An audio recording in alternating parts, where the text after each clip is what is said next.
students, today I am going to discuss very important topic from your microeconomics, that is elasticity of demand. I will discuss the topic keeping in mind of 11th and 12th standard student also. इस topic में से हर competitive exam में भी question पूछा जाता है. I will discuss all three types of elasticity of demand: price, income and gross, types of elasticity, measurement of elasticity and importance of elasticity. So let's start our topic. Before starting the elasticity of demand, you have to keeping in mind why you study this topic, why there is a need to study this topic, elasticity of demand. आपने law of demand ज़रूर पढ़ा होगा इससे पहले. I can remind you, according to law of demand, आपका law of demand क्या बताता है? That there is a inverse relationship between price and quantity demanded, other things remaining the same. Means price के इंक्रीज़ होने पे quantity demanded decrease हो जाती है और प्राइस के डिक्रीज़ होने पे क्वांटिटी डिमांडेड आपकी इंक्रीज़ हो जाती है. बट लॉ ऑफ डिमांड में आपकी एक दिक्कत क्या रहती है? It does not explain the degree of change in demand. It does not explain how much the quantity of the product change due to change in price. वो सिर्फ ये बताएगा कि प्राइस के इंक्रीज़ होने पे क्वांटिटी डिमांडेड डिक्रीज़ हुई है, बट वो कभी भी ये नहीं बताता कि कितना प्राइस इंक्रीज़ होने से या डिक्रीज़ होने से कितनी क्वांटिटी डिमांडेड डिक्रीज़ या इंक्रीज़ हुई है. तो आपको परसेंटेज या प्रोपोर्शनेट टर्म में आपको आंसर चाहिए, तो फिर आपको ये टॉपिक आपको पढ़ना पड़ेगा, जिसको हम बोलते हैं elasticity of demand. I will discuss the definition of elasticity of demand. Definition elasticity of demand पढ़ने से पहले आपको एक definition और आनी चाहिए. What do you mean by elasticity? The elasticity को हम इस वे में आपके यहाँ पे explain कर सकते हैं. The ratio between proportional change, proportional भी आप इसको बोलते हो और proportionate भी बोलते हो, in one variable due to proportional change in another variable. One variable due to change in another variable. हमारा एक वेरिएबल क्या है यहाँ पे? डिमांड. और एक वेरिएबल क्या है हमारा यहाँ पे? Price. Now look the definition of elasticity of demand. Elasticity of demand measures the degree of change in demand of a commodity in response to change in price of the commodity. इसके behalf पे हम price elasticity हम यहाँ पे study करेंगे. Means price of commodity या goods की वजह से जो डिमांड में चेंज आए, हम उसको क्या बोलेंगे? Price elasticity of demand. फिर आपका सेकंड आएगा change in income of consumer. Demand में किसकी वजह से चेंज आ सकता है? इनकम की कंज्यूमर इंक्रीज या डिक्रीज होने से. थर्ड इसमें आएगा change in price of related goods. इसको हम क्रॉस इलास्टिसिटी भी बोलते हैं, सब्स्टिट्यूशन इलास्टिसिटी भी बोलते हैं. मीन्स हम यहाँ पे थ्री टाइप की इलास्टिसिटी पढ़ेंगे: price elasticity of demand, income elasticity of demand and cross elasticity of demand. आप यहाँ पे कोई भी डेफिनेशन कोट कर सकते हैं, आपकी जो बुक में अच्छी दी हो. मैंने यहाँ पे डॉक्टर मार्शल और एक डेफिनेशन और ली है, मैं उसको जो आगे डिस्कस करूँगा. Now look the definition of Dr. Marshall of elasticity of demand may be defined as, ये देखिए वही वर्ड आ गया, percentage change in quantity demanded divided by percentage change in price. Means price में परसेंटेज चेंज आने की वजह से quantity demanded में जो परसेंटेज चेंज आए उसको हम क्या बोलते हैं? Elasticity of demand. Second definition I am quoting here, the definition of Baldwin. Price elasticity of demand measures the responsiveness of the quantity demanded of a good. Means कितने percentage change आया quantity demanded में due to change in price. देखिए वो सभी बात वही कर रहे हैं कि आपकी क्वांटिटी डिमांडेड अल्टीमेटली कितनी परसेंटेज चेंज होता है, उसमें प्रोपोर्शनेटली कितना चेंज आता है due to change in price. First, we will discuss the price elasticity of demand. Now look, a change in demand is not always equal to the change in price. ये तो हमेशा नहीं होगा कि 100% change price में आया तो उसकी वजह से 100% चेंज डिमांड में आएगा, वो कम ज़्यादा भी हो सकता है। A small change in price may lead to a great change in demand is called the case of elastic. अब यहाँ पे ये दो बातें आप यहाँ पे कर लेना, ये पूरा चैप्टर इसी पे घूमेगा। इलास्टिक डिमांड क्या है, इन इलास्टिक डिमांड क्या है, मोर इलास्टिक क्या है, लेस इलास्टिक क्या है। तो आपको ये दो टर्म क्लियर होनी चाहिए, यहाँ से बिल्कुल दिमाग में बैठा लो। A small change in price may lead to a great change in demand means थोड़ा सा प्राइस में चेंज आने से डिमांड में बहुत ज़्यादा चेंज आए तो हम उसको केस को क्या बोलते हैं कि डिमांड क्या है, इलास्टिक है, रबड़ की तरह है आपकी, इलास्टिक है। On the other hand a big change in price lead to a small change means जितने परसेंटेज चेंज प्राइस में हुआ है उसका थोड़ा सा प्रोपोर्शन आपका चेंज किस में आया है, डिमांड में, तो हम उस केस को क्या बोलते हैं, inelastic demand. I hope ये आपको क्लियर हुआ होगा। Now let's move to our next slide. यहाँ पे मैं थोड़ा सा और बता दूँ, हम अब आगे 5 तरह की डिग्री हम यहाँ पे स्टडी करेंगे सो दैट कि हम पता लगा सकें कि डिमांड इलास्टिक है, इन इलास्टिक है, यूनिट है, मोर इलास्टिक है और लेस इलास्टिक है। Now look our first case, perfectly elastic demand curve. ये हम नॉर्मली बोलते हैं, जनरल लाइफ में इस टाइप की सिचुएशन आपकी यहाँ पे नहीं होती है। हाइपोथेटिकल केस हम इसको मानते हैं, परफेक्टली इलास्टिक डिमांड केस को। Means a situation in which a small change in price will cause an infinity large change. ऐसा कभी नहीं होता कि प्राइस में थोड़ा सा चेंज होने पे आपकी क्वांटिटी डिमांडेड में क्या आ जाए, इन्फिनिटी चेंज आ जाए। मीन्स परफेक्टली इलास्टिक डिमांड, मैं ऐसी बात कर रहा हूँ, इसको आप ऐसे भी समझ सकते हो। It refers to the situation in which a small change in price will case an infinity large change in demand. In this case a small fall in price leads to an unlimited extension of demand. आप यहाँ पे diagram में देखिए, हमने वायु axis पे अब हम कोट करेंगे प्राइसेस, ओ एक्स एक्सिस पे क्वांटिटी डिमांडेड, और ये हमारा पी डी, ये हमारा डिमांड कर्व है parallel to O X axis. अब इस प्राइस पे, ओ पी प्राइस पे आप कितनी भी क्वांटिटी यहाँ पे डिमांडेड कर सकते हैं। ओ क्यू 1 हो सकती है, ओ क्यू 2 हो सकती है, ओ क्यू 3 हो सकती है, ओ क्यू 4 भी हो सकती है, 5 भी हो सकती है। और यहाँ पे इलास्टिसिटी, हमने इसको इलास्टिसिटी को यहाँ पे कैसे सिंबल दिखाया है, is equal to infinity. Means price OP से थोड़ा सा भी ऊपर नीचे जाएगा, ऊपर जाए या नीचे जाए, तो आपकी इलास्टिसिटी यहाँ पे क्या है, infinity. Second degree will discuss the, this is our second degree, perfectly inelastic. ये इसके बिल्कुल पहले वाले के रिवर्स होती है, perfectly inelastic. It refers to a situation in which there is absolutely no change in demand as a result of change in price. Means कोई price demand, quantity demanded में चेंज नहीं आएगा। देखिए मैं आपको highlight करके दिखाता हूँ। ये आपकी ओ क्यू क्वान्टिटी डिमांडेड है, चाहे आपका प्राइस ओ पी 1 है, ओ पी 2 है, ओ पी 3 है, ओ पी 4 है, प्राइस चाहे कितना ही हो, quantity demanded will remain O Q.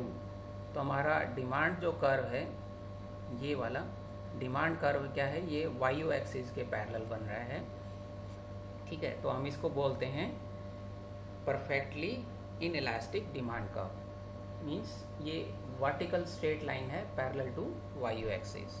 Now move to our third type, इसको हम बोलते हैं यूनिटरी इलास्टिक डिमांड या यूनिट इलास्टिक डिमांड कर्व। देखिए यहाँ पे, a situation where demand change in exact proportion to change in price. Means जितना percentage change price में आए उतना ही परसेंटेज चेंज आपका क्वांटिटी डिमांडेड में आए, तो ये हमारी कौन सी बनती है, यूनिट इलास्टिक डिमांड कर्व, ठीक है। ये हमने डिमांड कर्व लिया है डी डी। देखिए हमारा इनिशियल, आपकी कोई भी इसमें क्वांटिटी डिमांडेड आप ले सकते हो। प्राइस यहाँ पे हम इनिशियल पॉइंट लें कि ओ पी 1 पे क्वांटिटी डिमांडेड आपकी क्या थी, ओ क्यू 1। अब प्राइस के इंक्रीज़ होने पे जितना परसेंटेज चेंज प्राइस इंक्रीज़ हुआ है उतनी ही परसेंटेज क्वांटिटी डिमांडेड आपकी डिक्रीज़ हुई है। मीन्स इस सिचुएशन को हम बोलते हैं, थर्ड डिग्री को यूनिट इलास्टिक और यूनिटरी इलास्टिक। फोर्थ फिर आपकी सिचुएशन है more elastic demand curve, a situation in which, as you can see here, a situation in which change in demand is more than the proportionate change in price। अब इस बात को बिल्कुल दिमाग में बिठा लो, मोर इलास्टिक की जब भी हम बात करेंगे मीन्स हम इसमें बात करेंगे a situation in which change in demand is more, change in demand is more, price में जितना चेंज आया है क्वांटिटी डिमांडेड में उससे बहुत ज़्यादा चेंज आया है। मीन्स अब आप यहाँ देखिए, इनिशियल जो हमारा प्राइस ये था, आप इसको नाम दे सकते हैं OP, ये यहाँ पे OQ, ये YO एक्सिस वही है, यहाँ पे हम प्राइस कोट कर रहे हैं, यहाँ पे हम क्वांटिटी डिमांडेड कोट कर रहे हैं। इस प्राइस पे हमारी क्वांटिटी डिमांडेड क्या थी, OQ नाम दीजिए इसको आप। प्राइस आपका यहाँ पे चेंज हुआ OP से OP1, तो क्वांटिटी डिमांडेड आपकी ज़्यादा चेंज हुई OQ से OQ1। मीन्स जितना परसेंटेज चेंज आपका प्राइस में आया है क्वांटिटी डिमांडेड में उससे ज़्यादा चेंज आया है, तो हम इस केस को बोलते हैं more elastic demand curve. Now move to our next degree, less elastic demand curve. यहाँ पे देखिए, a situation in which change in demand is less. वहाँ पे क्या होता था, पहले वाली में मोर इलास्टिक में मोर, और यहाँ पे चेंज इन डिमांड क्या हो रहा है, लेस। मीन्स जितना प्रोपोर्शनेट चेंज प्राइस में आएगा क्वांटिटी डिमांडेड उससे कम रिस्पॉन्ड करेगी। यहाँ पे देखिए, इनिशियल आपका प्राइस, यहाँ पे आप कुछ भी नीचे वाला भी ले सकते हो, ऊपर वाला भी ले सकते हो। OP था तो आपकी क्वांटिटी डिमांडेड क्या थी, OM। अब आपका प्राइस डिक्रीज़ हुआ OP से OP1, तो क्वांटिटी डिमांडेड उतना रिस्पॉन्ड नहीं कर रही है। मीन्स क्वांटिटी डिमांडेड प्राइस के डिक्रीज़ होने से बढ़ी तो है, मीन्स प्राइस में कितना डिक्रीज़ हुआ हमारा, OP से OP1 इतना डिक्रीज़ हुआ है, बट क्वांटिटी डिमांडेड OM से OM1 ये सिर्फ इतना ही रिस्पॉन्ड कर रही है। तो हम इस सिचुएशन को बोलते हैं less elastic demand curve. Now move to our next part. अभी तक हमने डिस्कस किया है degree of elasticity, price elasticity of demand. There are 5 degree. Student exam में काफ़ी कंफ्यूज हो जाते हैं। एग्जामिनर पूछता है what do mean by price elasticity of demand, discuss the measurement of price elasticity of demand, और स्टूडेंट डिस्कस करके आते हैं डिग्री। डिग्री अलग है, मेजरमेंट अलग है। Now will discuss measurement. The measurement of price elasticity of demand, यहाँ पे हम 5 तरह की इलास्टिसिटी पढ़ेंगे, मैंने पांचों एक साथ ले लिए यहाँ पे। The measurement of price elasticity of demand is to know whether the price elasticity of demand is unitary, हम पढ़ चुके हैं पीछे डिग्री में, आपको याद होगा। यूनिट हम इसको बोलते थे ग्रेटर देन यूनिटरी, इसको हम बोलते थे more elastic, and less than unitary less elastic. There are 5 methods of measurement of price elasticity of demand. First one is total expenditure method, percentage method, इसको आप proportionate method भी बोलते हो, point method, arc method, revenue method। हम इन पांचों को detail में अब आगे पढ़ेंगे। फर्स्ट हम डिस्कस करेंगे आपका यहाँ पे टोटल एक्सपेंडिचर मेथड। यहाँ पे मैंने थोड़ा सा स्लाइड्स बढ़ा दी हैं आपकी। According to this method, there can be 3 measures of elasticity of demand. इनको हम बोलते हैं greater than unit, equal to unit, less than unit. Equal to unit हम इसको क्या बोला था हमने, unit elastic. Greater than unit more elastic, और इसको हमने बोला था लेस इलास्टिक। तीनों टाइप की हम यहाँ पे डिमांड को डिस्कस करेंगे। अब मैंने एक टेबल बनाई है, आपके एग्ज़ाम में आपके पास टाइम हो तो ये टेबल कोट कर सकते हो। फर्स्ट कॉलम में हमने लिया है प्राइस, सेकंड कॉलम में हम ले रहे हैं क्वांटिटी डिमांडेड, यहाँ पे हम ले रहे हैं टोटल आउटले, हम इसको टोटल एक्सपेंडिचर भी बोलते हैं। ये कैसे कैलकुलेट किया, जब आप प्राइस को क्वांटिटी डिमांडेड से मल्टीप्लाई कर दोगे तो आपका टोटल आउटले या टोटल एक्सपेंडिचर आपका निकलाएगा। और फोर्थ कॉलम में हम ले रहे हैं इलास्टिसिटी ऑफ डिमांड। देखो आपको काउंटिंग करनी है 10 से 1 रिवर्स नीचे, 10, 9, 8, 7, 6, 5, 4, 3, 2, 1। ये हमारा प्राइस, मीन्स प्राइस को हम क्या कर रहे हैं यहाँ पे डिक्रीज, और quantity demanded 1 2 means price decrease हो रहा है तो क्वांटिटी डिमांडेड आपकी बढ़ रही है। यहाँ पे हम लॉ ऑफ डिमांड अप्लाई कर रहे हैं, मीन्स प्राइस के डिक्रीज होने पे क्वांटिटी डिमांडेड आपकी क्या हो रही है, इंक्रीज। 10 को आप यहाँ पे मल्टीप्लाई कीजिए, थोड़ा सा स्लाइड में ज़्यादा होगा, मैं इसको एक बार थोड़ा सा इरेज कर लेता हूँ। देखिए यहाँ पे आप 10 को हमने मल्टीप्लाई किया 1 से तो हमारा आंसर आया 10, 9 मल्टीप्लाई बाई 2 18, 8 मल्टीप्लाई बाई 3 सभी निकलाएंगे आपके ये। तो देखिए फर्स्ट वाला पोर्शन हमने बनाया है ये वाला, दिस वन। सेकंड वाला पोर्शन हमने बनाया है ये वाला। ये देखिए प्राइस के डिक्रीज़ होने पे टोटल एक्सपेंडिचर में कोई चेंज नहीं आ रहा है। प्राइस के इंक्रीज़ होने पे टोटल एक्सपेंडिचर में कोई चेंज नहीं आ रहा है। तो ये वाली इलास्टिसिटी आपकी क्या बनती है, unit elastic, means elasticity of demand आपकी क्या रहेगी 1, यूनिटरी या यूनिट इलास्टिक। मीन्स प्राइस के इंक्रीज़ या डिक्रीज़ होने पे टोटल एक्सपेंडिचर में कोई चेंज ना आए तो हम उसको बोलते हैं यूनिट इलास्टिक। अब थोड़ा सा केस रह जाता है, स्टूडेंट कंफ्यूज हो जाते हैं कि ये वाला मोर इलास्टिक है या ये वाला मोर इलास्टिक है। तो फर्स्ट वाला केस देखिए, प्राइस के डिक्रीज़ होने पे टोटल एक्सपेंडिचर बढ़ जाए, मीन्स 10 18 24 28, तो हमारी इलास्टिसिटी ऑफ डिमांड हमेशा क्या होगी, ग्रेटर देन 1। इसी वे में हम क्या कहेंगे, तो प्राइस के डिक्रीज़ होने पे टोटल एक्सपेंडिचर आपका डिक्रीज़ हो जाए, प्राइस के इंक्रीज़ होने पे टोटल एक्सपेंडिचर इंक्रीज़ हो जाए, मीन्स साथ साथ चले, तो हम इसको बोलते हैं इलास्टिसिटी ऑफ डिमांड हमारी क्या है, लेस देन 1। इसी बात को हम एक ग्राफ से भी बना सकते हैं। ये देखिए मैंने सिंपल यहाँ पे ग्राफ बनाया है, आप इसको टिपिकल मत समझना।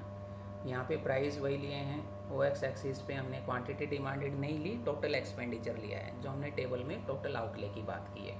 अब हमने सिंपल ग्राफ ऐसे बना दिया, मैं आपको सिंपल बना कर दिखाता हूँ, फ्री हैंड में स्टूडेंट कंफर्टेबल रहते हैं। इस टाइप का ग्राफ है, जो ये वाला पोर्शन है तो हम इसको बोलते हैं इलास्टिसिटी ऑफ डिमांड, यहाँ पे क्या है 1 मीन्स यूनिट।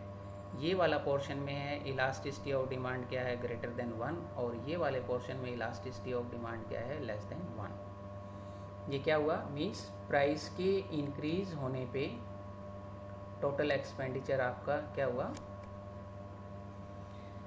बताइए इसको क्या बोलते हो आप, प्राइस के इंक्रीज होने पे टोटल एक्सपेंडिचर इंक्रीज हुआ, ठीक है, मीन्स टोटल एक्सपेंडिचर इंक्रीज हुआ, तो आपकी इलास्टिसिटी ऑफ डिमांड क्या है, ग्रेटर देन 1।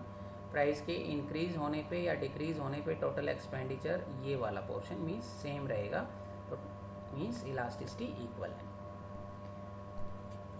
नेक्स्ट पार्ट में हम बात करते हैं second important method of measurement of price elasticity of demand is percentage method या प्रोपोर्शनेट मेथड। इसको हम फ्लूएक्स मेथड भी बोलते हैं, cause this method is propounded by doctor फ्लूएक्स।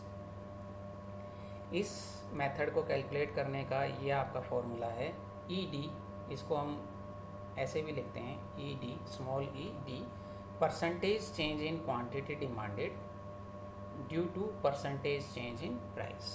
ये फॉर्मूला आपको बिल्कुल क्रैम हो जाना चाहिए कि इलास्टिसिटी ऑफ डिमांड हम कैसे कैलकुलेट करते हैं, percentage change in quantity demanded divided by percentage change in price. ये इक्वेशन को हमेशा याद रखना, इसको हम माइनस सिंबल से भी लगाते हैं, cause there is a inverse relationship between price and quantity demanded. तो फाइनल फार्मूला आपका ये वाला है, इसको हम बोलते हैं डेल्टा क्यू। डेल्टा यहाँ पे आपका सिंबल क्या दिखा रहा है, change in quantity over change in P into P upon Q. आप यहाँ पे मैं आपको एक न्यूमेरिकल दूँ तो आई होप आप उसको कैलकुलेट कर लोगे घर पे बैठे बैठे। लाइक मैं यहाँ पे न्यूमेरिकल देता हूँ, price quantity demanded, initial price आप लो 10, then quantity demanded we are assuming 4, price decrease हुआ 10 से 8 आया, तो क्वांटिटी डिमांडेड हमारी इंक्रीज़ हुई 6। अब यहाँ पे देखिए चेंज इन क्यू आपका क्या आया है, चेंज इन क्यू हमारा क्या हुआ 4 6, तो चेंज इन क्यू कितना हुआ 2। Change in price 10 divided by 10, ये हमारा ओरिजिनल प्राइस है, ये हमारा नेक्स्ट प्राइस है। तो हमारा चेंज इन प्राइस कितना हुआ -2, माइनस माइनस कैंसिल हो जाता है तो हम इसको 2 बोलते हैं। इनिशियल या बेस प्राइस आपका क्या है हमारा 10, और इनिशियल या बेस क्वांटिटी हमारी इस एग्जांपल में क्या रहेगी 4। तो इस फॉर्मूला के अकॉर्डिंग आप इलास्टिसिटी कैलकुलेट करोगे, मींस चेंज इन क्यू कितना आया, चेंज इन क्यू कितना आया 4 6, तो चेंज इन क्यू कितना आया 2, ठीक है। Change in P 10/8 2, minus minus वो कैंसिल हो जाएगा, यहाँ पे हम माइनस के सिंबल से इसको दिखाते हैं। इन टू पी कितना था हमारा इनिशियल 10, और इनिशियल क्यू कितना था 4। अब आप बताइए कितना आ गया, 2 से 2 कैंसिल कर दीजिए, यहाँ पे हमारा आंसर आया 2.5। 2.5 what it means, elasticity of 2.5 ये दिखा रहा है कि 1% प्राइस में चेंज आया तो क्वांटिटी डिमांडेड कितना रिस्पॉन्ड कर रही है 2.5। तो हम इसको बोलते हैं परसेंटेज मेथड। ये हम आगे कैलकुलेशन सेम मैं आपसे कैलकुलेट करवाऊंगा, इसको याद रखना। प्राइस क्वांटिटी 10 4 8 6, ये आर्क मेथड में भी हम इसको यूज़ करेंगे। आप वहाँ पे कैलकुलेट करके बताना आंसर कितना आएगा। Now move to our next slide.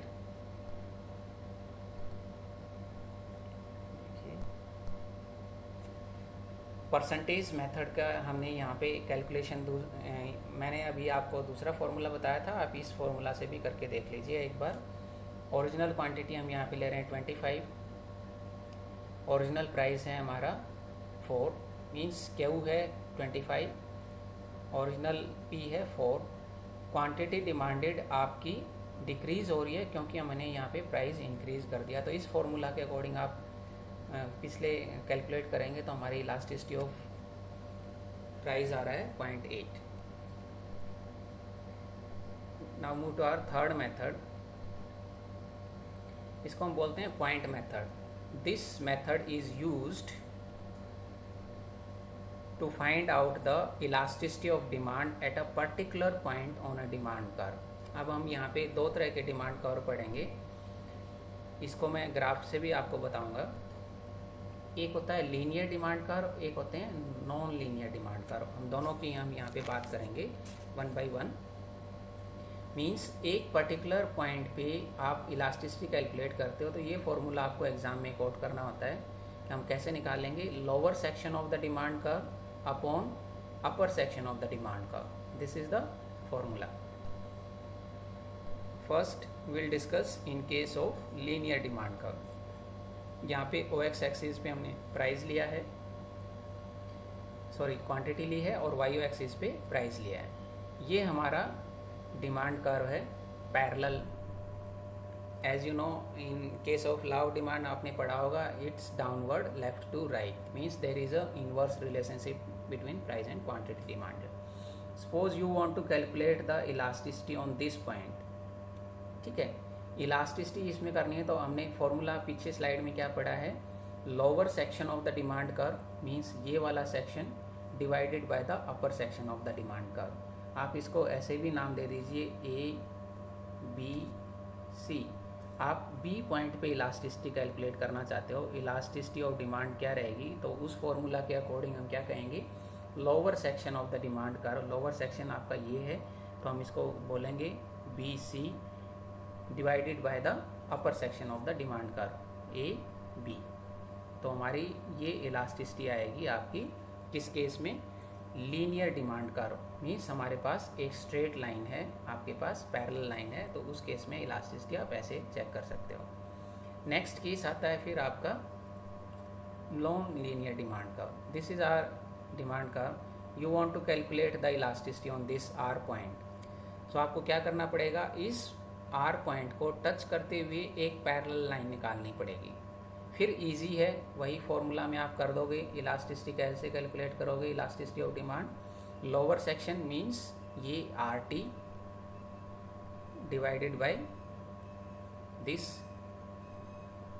T R, upper section of the demand curve. आप यहाँ पे कैलकुलेट सपोज करना चाह रहे हो तो इसके पैरेलल एक लाइन ड्रॉ कीजिए, फिर वही lower section of the demand curve divided by the upper section of the demand curve. Next method हम यहाँ पे डिस्कस करते हैं आर्क मेथड। अभी तक जो हम डिस्कस करते आए थे, आपका एक पॉइंट पे हम यहाँ पे इलास्टिसिटी कैलकुलेट कर लेते थे, एक यहाँ पे कर लेते थे, बट हम कभी भी आपकी मिड पॉइंट इलास्टिसिटी की बात नहीं करते थे। In this method we make use of mid point between the old and the new figure. In this case both prices and demand दोनों के केस में लेते हैं। इसका फॉर्मूला थोड़ा सा आपका चेंज हो जाएगा। इनिशियल फॉर्मूला जो आपने पढ़ा था, change in Q upon change in P into P upon Q, यहाँ पे हम थोड़ा सा चेंज करते हैं। ये वाला आपका फॉर्मूला हम यहाँ पे डिस्कस करते हैं। ये वही है change in P upon change in Q upon change in P, but यहाँ पे पी अपॉन क्यू के बजाय हम क्या करते हैं, P1 plus P2 divided by Q1 plus Q2। अब आपको यहाँ पे क्वांटिटीज़ को जोड़ना पड़ेगा। मीन्स फाइनल फॉर्मूला आपका क्या बनेगा, change in Q upon change in P into P1 plus P2 divided by Q1 plus Q2। अब जो पीछे हमने न्यूमेरिकल किया था परसेंटेज या प्रोपोर्शनेट मेथड में, तो उसमें हमारी इलास्टिसिटी कितनी आई थी, 2.5।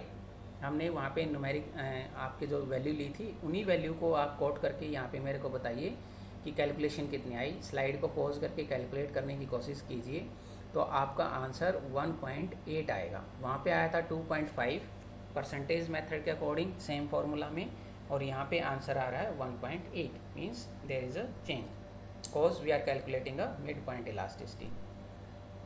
Now next is revenue method.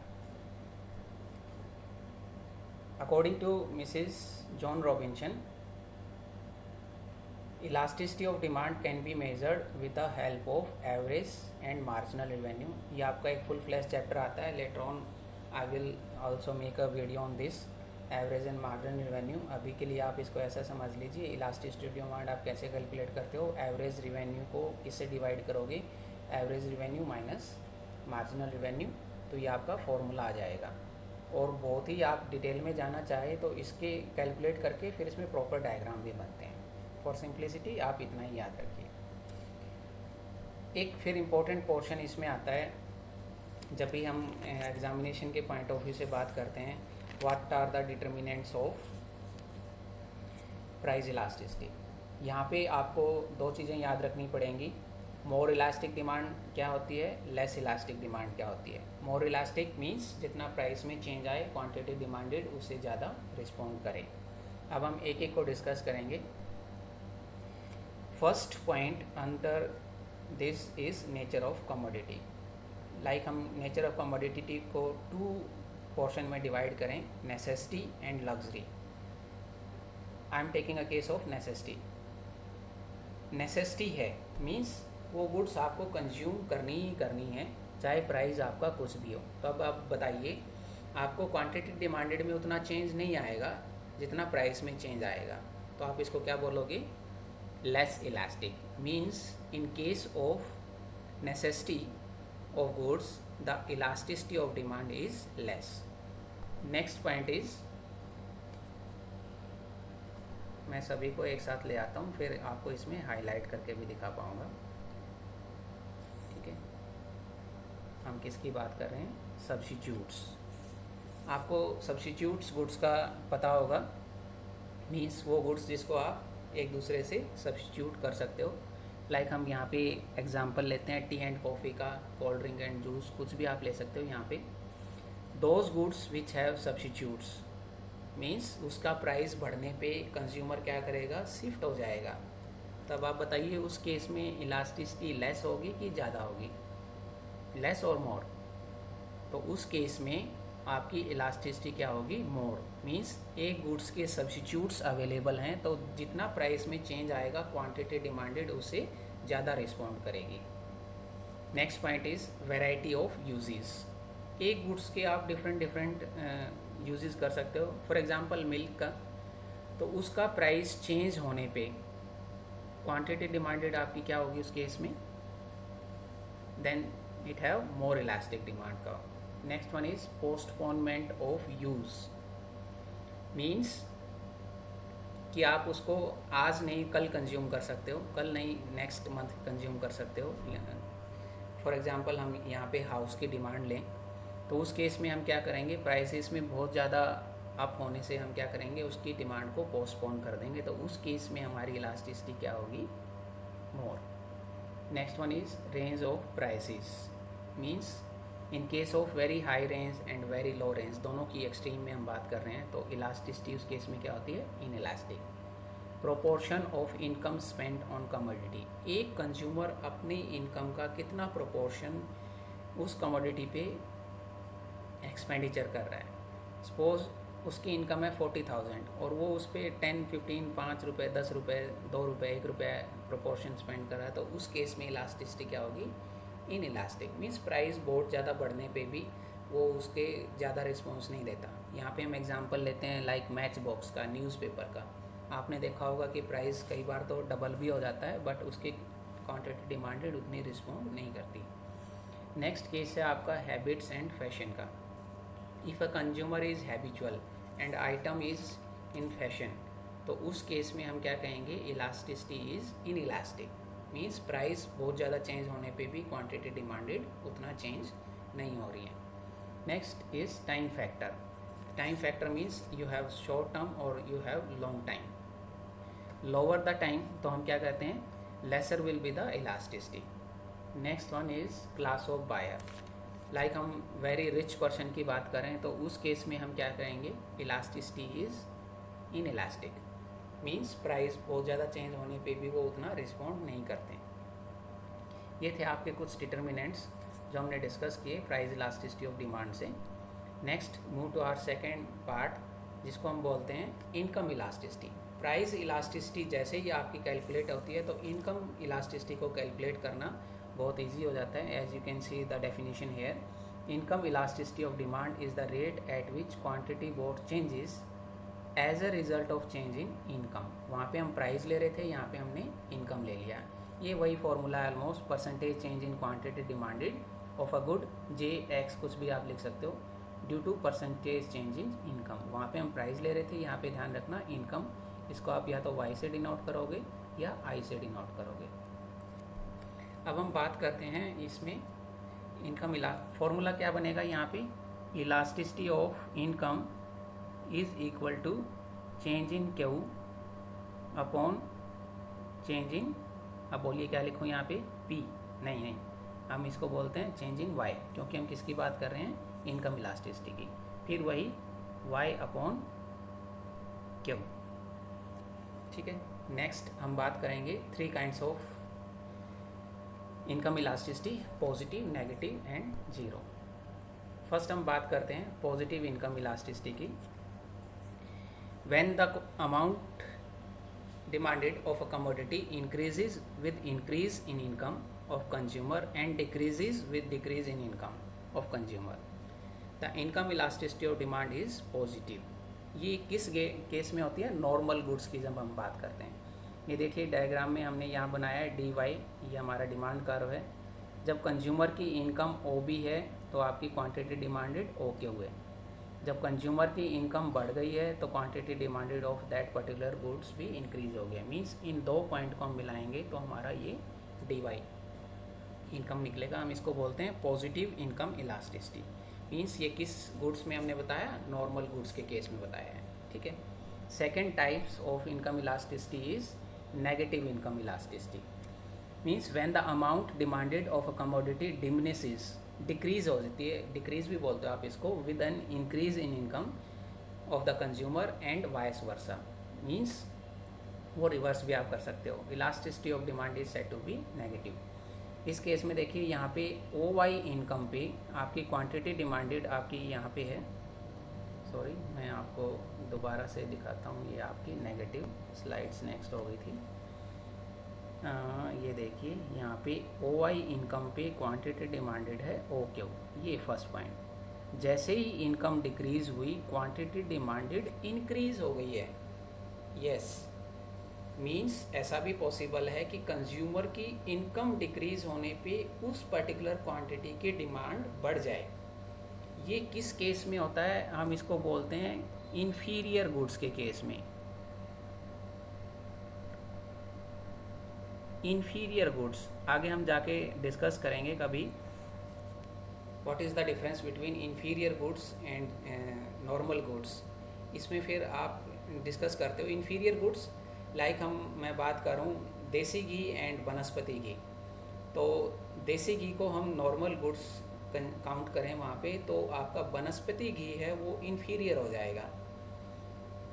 ठीक है, तो उस केस में हम क्या करेंगे, कंज्यूमर की इनकम डिक्रीज होने पे जितनी वो नॉर्मल क्वांटिटी आपकी नॉर्मल गुड्स की कंज्यूम करता था उसकी क्वांटिटी को लेस करके वो क्या करेगा, इन्फीरियर गुड्स पे शिफ्ट हो जाएगा। तो उस केस में आपकी कंज्यूमर की इनकम डिक्रीज होने पे क्वांटिटी डिमांडेड बढ़ जाएगी। किस गुड्स की बढ़ जाएगी? इन्फीरियर गुड्स की। Third, elasticity of income is zero.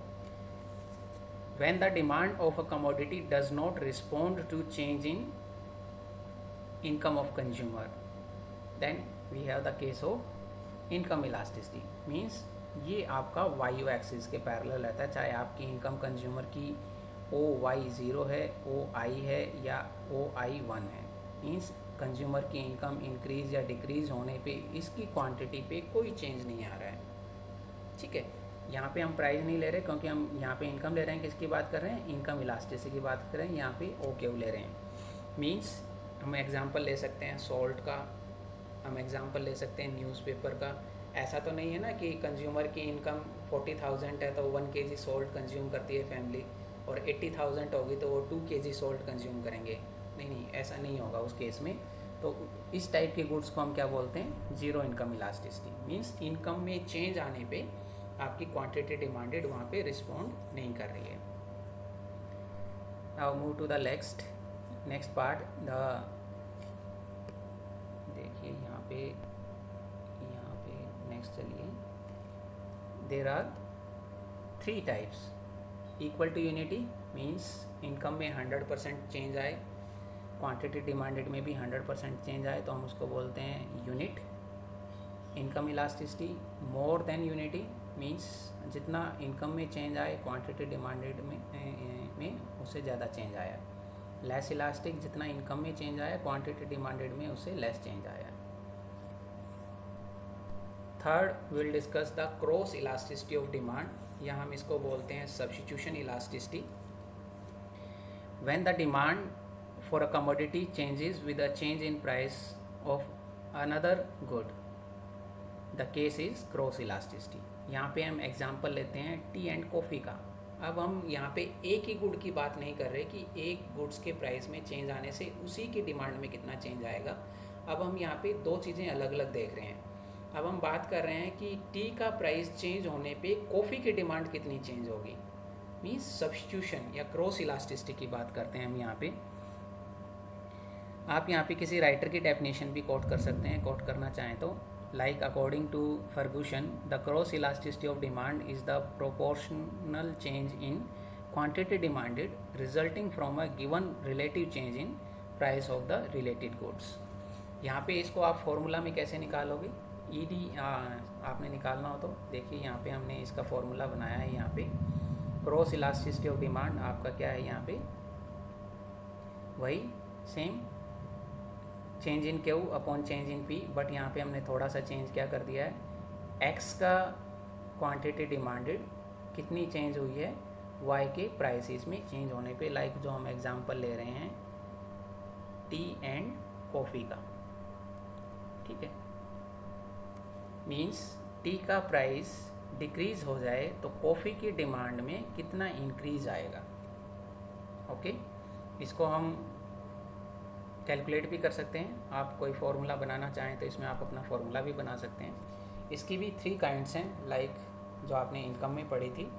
First है आपकी positive cross elasticity, will discuss it. Positive means with rise और fall in prices of commodity of the quantity demanded of related commodity increase और decrease accordingly, then cross elasticity of demand is positive. हमने यहाँ पे देखिए, यहाँ पे आपका लिया है ये वाला, means price of x, price of x यहाँ पे मान लीजिए आप ले रहे हो कॉफ़ी, और यहाँ पे quantity demanded of Y, means यहाँ पे मान लीजिए आप ले रहे हो टी। मीन्स कॉफ़ी के प्राइस बढ़ने पे कुछ कंज्यूमर ऐसे होंगे जो किस पे शिफ्ट हो जाएंगे, टी पे।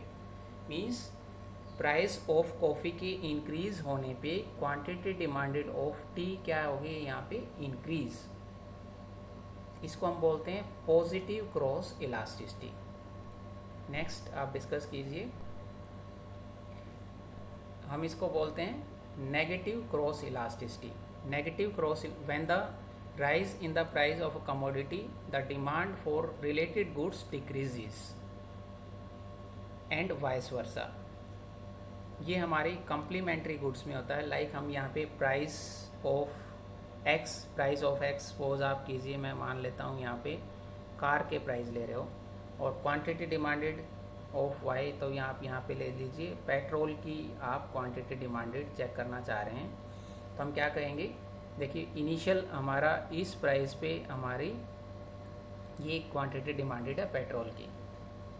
जब कार के प्राइसेस बढ़ेंगे, आप सिर्फ कार ही नहीं, इसमें पूरी ऑटोमोबाइल इंडस्ट्री, पूरे 2 व्हीलर 3 व्हीलर 4 व्हीलर जितने भी आपके ट्रांसपोर्टेशन के मीडियम है सभी ले सकते हो, उनका प्राइस इंक्रीज़ होने पे क्वांटिटी डिमांडेड ऑफ पेट्रोल क्या हो रही है यहाँ पे, डिक्रीज़। क्योंकि कुछ कंज्यूमर ऐसे हैं जो वो वहाँ पे डिमांड नहीं करेंगे। तो ये इस केस में कम्प्लीमेंट्री गुड्स के केस में आपकी कौन सी क्रॉस इलास्टिसिटी होगी, नेगेटिव। नेक्स्ट पार्ट में हम डिस्कस करेंगे zero income elasticity. Means when with a change in price of a commodity there is no change in demand of other commodity, then the cross elasticity of demand is said to be. Means ये किस case में होता है, जब हम बात करते हैं इंडिपेंडेंट गुड्स के केस में। देखिए यहाँ पे हम प्राइस ले रहे हैं, मान लो आप यहाँ पे प्राइस ऑफ ले रहे हो बटर। मोबाइल फ़ोन पे लिखना थोड़ा सा टिपिकल हो जाता है, मैं ये मोबाइल फ़ोन पे पीपीटी बनाता हूँ आपके सभी वीडियो। और यहाँ पे डिमांड आप ले रहे हो पेट्रोल की। हमने बिल्कुल दो रिवर्स चीज़ें ली हैं, एक साइड हम ले रहे हैं बटर, एक साइड ले रहे हैं हम पेट्रोल। मीन्स बटर का प्राइस चेंज हो तो हमारी पेट्रोल की डिमांड पे कोई फ़र्क नहीं पड़ेगा। कोई फ़र्क पड़ेगा क्योंकि हमने कौन सी गुड्स ली हैं, इंडिपेंडेंट गुड्स ली हैं। तो इस केस में हम क्या कहते हैं, इलास्टिसिटी इज़ ज़ीरो। मीन्स एक का प्राइस इंक्रीज़ या डिक्रीज़ होने पे दूसरे के प्राइस पे कोई चेंज नहीं आता। आप कभी भी ऐसा मत लीजिएगा यहाँ पे आपने प्राइस ऑफ बटर ले लिया और यहाँ पे डिमांड ऑफ ब्रेड ले ली, बिकॉज दोनों में थोड़ा रिलेशन बनता है, बट इनमें रिलेशन आपका नहीं है। Now to move to our next part, now will discuss. कई बार पूछा जाता है एग्ज़ाम में, what is the importance of elasticity of demand. तो हम यहाँ पे हम बात करते हैं कुछ पॉइंट की, मैं यहाँ पे एलैबोरेट करूँगा आपको। Now discuss one by one. यहाँ पे देखिए हम फर्स्ट पॉइंट की बात करते हैं, managerial uses of price determination. एक मैनेजर को क्या यूज़ है इलास्टिसिटी ऑफ डिमांड का।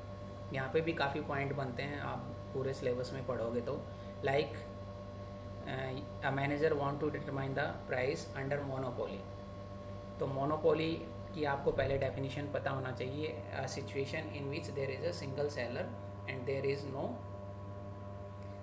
अल्टरनेट।